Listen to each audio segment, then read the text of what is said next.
എല്ലാവർക്കും എൻ്റെ സ്നേഹവന്ദനം. സ്പിരിച്വൽ മോസസിലേക്ക് ഒരിക്കൽ കൂടെ സ്വാഗതം. നമ്മൾ ഇന്ന് ചിന്തിക്കാൻ പോകുന്നത് നമ്മുടെ ശരീരത്തിലെ ഒരു അവയവം, അതിന് ഒരു പ്രത്യേക കഴിവുണ്ട്. നല്ല ഒരു ആയുധമായിട്ടും അത് ഉപയോഗിക്കാം, അല്ല നല്ലൊരു മരുന്നായിട്ടും അതിനെ ഉപയോഗിക്കാൻ സാധിക്കും. ഞാൻ ഈ പറഞ്ഞപ്പോൾ തന്നെ നിങ്ങളിൽ പലരും മനസ്സിൽ ചിന്തിച്ചു കാണും, നാവിനെ കുറിച്ചാണ് പറയുന്നത്. അതെ, നമ്മുടെ നാവിൽ ദൈവം തന്ന ആ ശക്തിയെക്കുറിച്ചാണ് ഇന്ന് നമ്മൾ ചിന്തിക്കാൻ പോകുന്നത്. എഫെസ്യ ലേഖനം 6-ാം അധ്യായത്തിൽ ദൈവം നമ്മളോട് പറയുന്നത് സർവായുധ വർഗം നമ്മൾ ധരിക്കണം. സർവായുധ വർഗം ധരിക്കുക എന്ന് പറയുമ്പോൾ അവിടെ നമ്മൾ വായിക്കുമ്പോൾ അവിടെ എല്ലാവിധ ആയുധങ്ങളും പറഞ്ഞിട്ടുണ്ട്. പക്ഷെ ഒരു ആയുധമേ ഉള്ളൂ നമ്മുടെ ശത്രുവിനെതിരെ നമ്മൾക്ക് അറ്റാക്ക് ചെയ്യാൻ പറ്റുന്ന ഒരേ ഒരു ആയുധമേ ഉള്ളൂ. ബാക്കി എല്ലാ ആയുധങ്ങളും നമ്മുടെ പ്രൊട്ടക്ഷന് വേണ്ടിയുള്ള ആയുധങ്ങളാണ്, നമ്മളുടെ സുരക്ഷയ്ക്ക് വേണ്ടി ദൈവം തന്നിരിക്കുന്ന ആയുധങ്ങളാണ്. അതേതാ ഈ ആയുധം? അതിന് 17-ാം വാക്യത്തിൽ പറയുന്ന ആത്മാവിൻ്റെ വാളാകുന്ന ദൈവത്തിൻ്റെ വചനം, the word of God which is a sword of the spirit. അപ്പോൾ sword of the spirit അല്ലെ ആത്മാവിൻ്റെ വാളെന്ന് പറയുമ്പോൾ, ഈ വാളെന്നൊക്കെ കേൾക്കുമ്പോൾ നമ്മൾ ഓർക്കും ഈ ചിലപ്പോൾ ടി വിക്കകത്ത് കണ്ടതോ അല്ലെ വല്ല പടത്തിനകത്ത് കണ്ടതോ ഇങ്ങനെ നീളമുള്ള വാള്. അതല്ല ഇവിടെ എഴുതിയിരിക്കുന്നത്. ഇവിടെ പറഞ്ഞിരിക്കുന്ന ആത്മാവിൻ്റെ വാൾ എന്ന് പറയുമ്പോൾ അവിടെ പറഞ്ഞിരിക്കുന്ന പദം, ഗ്രീക്ക് പദം മഖൈറ എന്ന പദമാണ്. ആത്മാവിൻ്റെ മഖൈറ. ഇതെന്താണ് ഈ മഖൈറ? പൗലോസിൻ്റെ കാലത്ത് റോമൻ പട്ടാളക്കാർ ഉപയോഗിച്ചുകൊണ്ടിരുന്ന ഒരു ആയുധമാണ് മഖൈറ. നമ്മുടെ വാളിൻ്റെ ഒക്കെ അത്രയും നീളമുള്ള ഒരു വാളല്ല അത് ഒരു തരം വാളാണ് എന്ന് നമുക്ക് പറയാം. അതിന് അധികം നീളമില്ല, ഏകദേശം ഇത്രയും നീളം വരും. അതിൻ്റെ പ്രത്യേകത, അതിൻ്റെ രണ്ട് സൈഡും അതിഭയങ്കര മൂർച്ചയേറിയ ഒരു സൈഡ്സാണ്, രണ്ട് ഭാഗങ്ങളും. ആ മൂർച്ചയേറിയ ആയുധം ഇങ്ങനെ വന്നിട്ട് അതിൻ്റെ അറ്റം വരുമ്പോഴത്തേന് അതിങ്ങനെ ഒരു വളവുണ്ട്. ഇതിങ്ങനെ വളഞ്ഞിരിക്കുന്ന ഏകദേശം ഇത്ര നീളം വരുന്ന ഒരായുധമാണ് മഖൈറ. ഇതിൻ്റെ പ്രയോജനം എന്താണെന്നറിയോ? റോമൻ പട്ടാളക്കാർ ഇതിനെ രണ്ട് രീതിയിലാണ് ഉപയോഗിച്ചുകൊണ്ടിരുന്നത്. ഒന്ന് കുത്താനും മറ്റൊന്ന് വെട്ടാനും. ശത്രുവിനെ വെട്ടാനും ശത്രുവിനെ കുത്താനും രണ്ടും ഇതിന് സാധിക്കുമായിരുന്നു ഈ ഒരു വാളും കൊണ്ട്. ഇതിൻ്റെ വേറൊരു പ്രത്യേകത, ഇതിനധികം നീളമില്ലെന്ന് പറഞ്ഞില്ല, ഏകദേശം ഇത്ര നീളമേ ഉള്ളൂ. അങ്ങനെയെങ്കിൽ ഇത് ഉപയോഗിച്ചുകൊണ്ടിരുന്ന ആൾ ശത്രുവിൻ്റെ അരികിൽ കടന്നുപോയി ഇത് ഉപയോഗിക്കണമായിരുന്നു. അതിൻ്റെ അർത്ഥം ഭയമുള്ളവന് ഇത് ഉപയോഗിക്കാൻ സാധ്യമല്ല. ഭയമുള്ളവന് ദൂരെ നിന്ന് എന്തെങ്കിലും ഒരു ആയുധം ഉപയോഗിക്കാം. ഇതങ്ങനല്ല.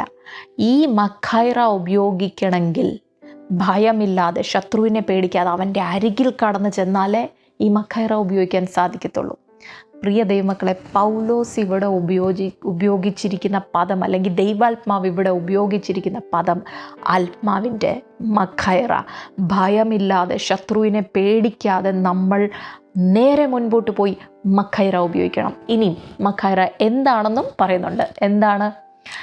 ദൈവത്തിൻ്റെ വചനം. അപ്പോൾ വചനം എന്ന് പറയുമ്പോൾ ഗ്രീക്കിൽ രണ്ട് പദങ്ങളുണ്ട്, നമ്മൾക്കറിയാം, ലോഗോസും റേമായും. ലോഗോസ് എന്ന് പറഞ്ഞാൽ എഴുതിയ വചനം, റേമ എന്ന് പറഞ്ഞാൽ സ്പോക്കൺ വേർഡ്, വിളിച്ചു പറയുന്ന വചനം. ഇവിടെ എഴുതിയിരിക്കുന്ന പദം ഗ്രീക്ക് പദം ലോഗോസ് അല്ല, റേമയാണ്. ആത്മാവിൻ്റെ ആത്മാവിൻ്റെ മഖൈറായാകുന്ന ദൈവത്തിൻ്റെ റേമാവചനം. നമ്മൾ പലപ്പോഴും ദൈവവചനം ഇങ്ങനെ വായിക്കും. നമ്മൾ ഒത്തിരി വായിക്കും, രാവിലെയും വായിക്കും, വൈകിട്ടും വായിക്കും, ഉച്ചയ്ക്കും വായിക്കും, ഇല്ല കുടുംബ പ്രാർത്ഥനയിൽ വായിക്കും തന്നെ. എന്നിട്ട് നമ്മൾ പറയുന്നത് എന്താ? വചനം വായിച്ചിട്ടൊന്നും ഒരു വിടുതൽ കിട്ടുന്നില്ലല്ലോ എന്ന് പറയും, അല്ലേ? വചനം വായിച്ച് വിടാൻ പറ്റും. പക്ഷെ വായിക്കുന്ന വചനത്തെ ഉള്ളിലാക്കി അതിനെ നമ്മുടെ നാവിൽ നിന്ന് വിളിച്ചു പറയുമ്പോഴാണ് വിടുതൽ ലഭിക്കുന്നത്. ചുമ്മാതെ വായിച്ചു വിട്ടാൽ വിടുതൽ ലഭിക്കത്തില്ല. ശത്രുവിനും വചനം നന്നായിട്ടറിയാം. ഈ വചനത്തെ നമ്മളുടെ സാഹചര്യത്തിൽ, നമ്മുടെ നാവിൽ നിന്ന് നമ്മളത് പുറപ്പെടുവിക്കുമ്പോൾ, നമ്മളതിനെ ഡിക്ലെയർ ചെയ്യുമ്പോൾ, അത് പറയുന്നത് ആ റേമ വചനം അതൊരു മഖൈറായിട്ട്, ആത്മാവിൻ്റെ മഖൈറായിട്ട് മാറുന്നു. അത് ചെല്ലേണ്ടിയടുത്ത് ചെന്ന് വെട്ടേണ്ടിയതിനെ വെട്ടും, ഹല്ലേലൂയ, കുത്തേണ്ടതിനെ കുത്തും. ദൈവവചനം അതിന് ചെയ്യേണ്ടിയ പ്രവൃത്തി അത് ചെയ്തിരിക്കും.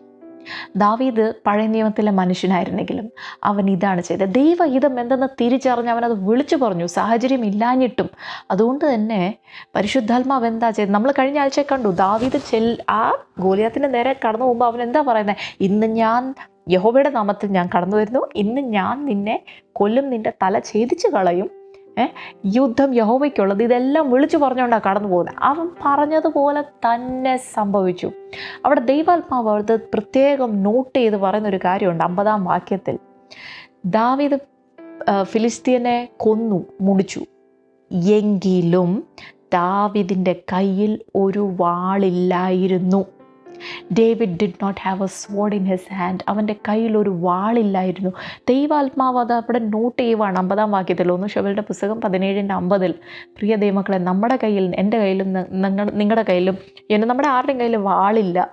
നമ്മൾക്കാർക്കും വലിയ കഴിവൊന്നുമില്ല. നമ്മൾ നേരിടുന്ന സാഹചര്യത്തെ ഫേസ് ചെയ്യാനുള്ള അതിന് തക്ക ആയുധങ്ങളോ അതിന് തക്ക കഴിവുകളോ ഒന്നും നമുക്ക് കാണത്തില്ല.